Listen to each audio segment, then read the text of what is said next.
So that leaves me to ask some recommendations you would have for just the average viewer of this show. Because, I mean, you've heard from Dr. Fauci, right? Now we all have, this is going to get worse before it gets better, not only in this country, but probably across most of the entire world. What are some things that we need to make sure, other than, wash your hands and, sort of avoid large gatherings? For those that are already doing that, but this is changing every day, what are some things that you would say? Well, I put it in two boxes. One box is on the personal side. Let's do that first. On the personal side, I think your days are counting down. I would say you have, 2 or 3 days to make some very tough decisions as a household. And you're going to be stuck with what you decide now. And those decisions include, where do you want to hunker down for 8 weeks? Are there elder relatives or sickly friends or anyone who's... You say 8 weeks because you think that is the most likely, or that's the absolute minimum?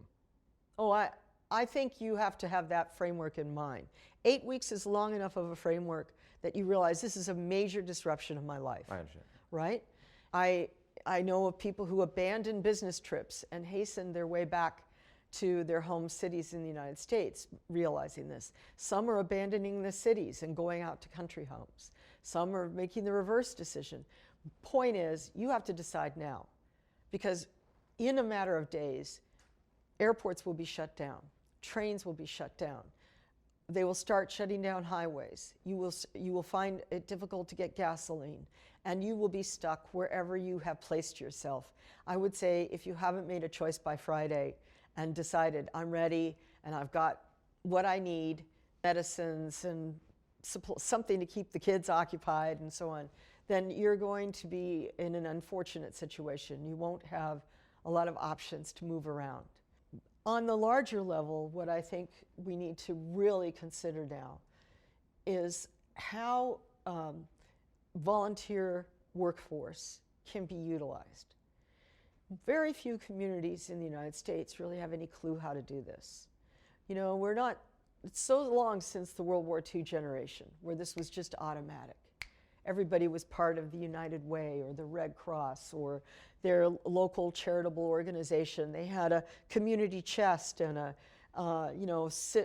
City of Commerce Association and the Elks Club and all that stuff that meant they knew how to mobilize a group and everybody go off and take care of this problem. No, society is much more atomized now, though much more connected through virtual space, and one could argue that's going to make it a lot easier for people to stay in contact with those that need. Contact is one thing, but if it comes down to something like, we need to get 20 people from this location to a care center, and we need volunteers who have a vehicle with gasoline.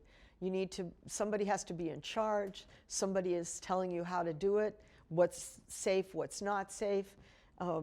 This is organization. You can't just do this virtually. And if you get to really concrete things like handing out food, taking care of homeless folks, taking care of the neediest in your community, this is people power, not virtual power. And the problem is that all of our big civic organizations have aged out. You look at your local Red Cross, and it's likely to have an average volunteer age of somewhere north of 70 years. They're in high risk.